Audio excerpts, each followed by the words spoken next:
I'm here on Mead Hill Road and I'm talking to John Castle. He's telling us about the second Max party that was across the street here. It was directly across the road here on Mead Hill Road. We were the only house front and center to Max Party. It was quite a weekend. That was, let's see, Labor Day weekend, right, of 73? 73, I think. I think it was 73, if I remember. I was only 9 years old at the time. But my sister was actually starting college, and we were going away to take her to St. Michael's for the day. But we had a lot of friends from some of the intentional communities in the area, like Frog Run Farm and Madbrook Farm, and some of the others. Essentially some of the hippies. We said, "Would you help us out and take care of the place?"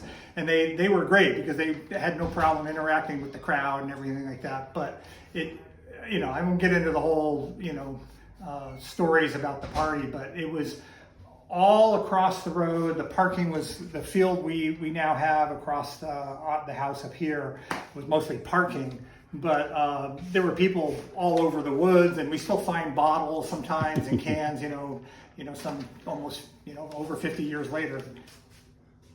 Wow. And you had your local hippie emissaries able to help you out and to interact. Did you have any trouble?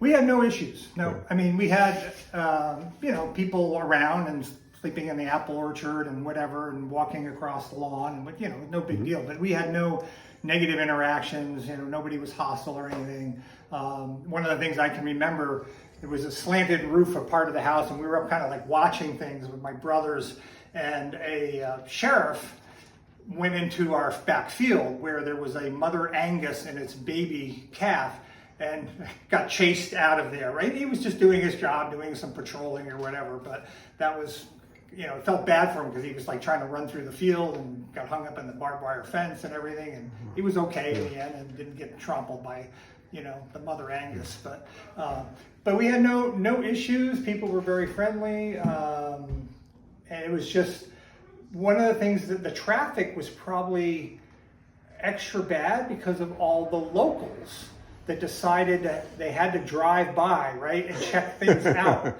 Otherwise, I don't think the traffic probably would have been a problem. But it was just, all the sightseers, let's go up there and see what's going on. But and so there was this constant stream of traffic up and down the road.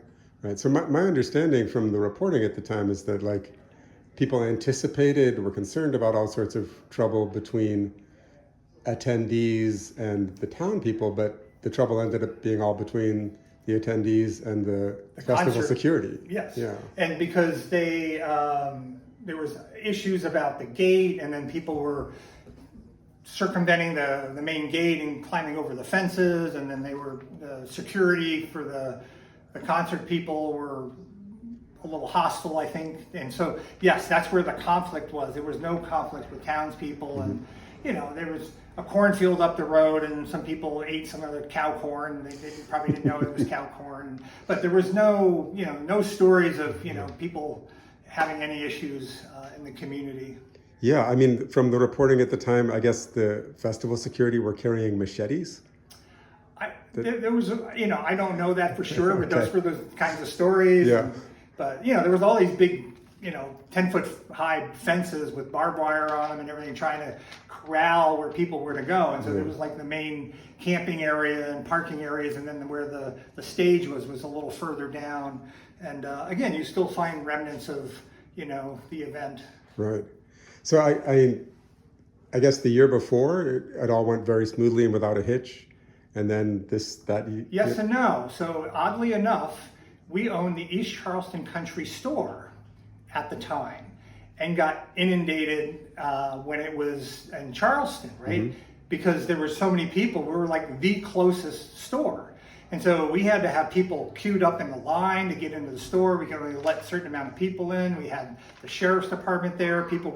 We did have people break into the back of the store, that kind of thing. We had a police escort because we had literally sold everything. We had all this money, and they were worried about, what we're going to do with, can't make a deposit on a Saturday night or something like that. And But so I remember it from both of those, how crazy it was in Charleston the year before, and then the year later that, oh, lo and behold, it's right in our front yard. It's amazing.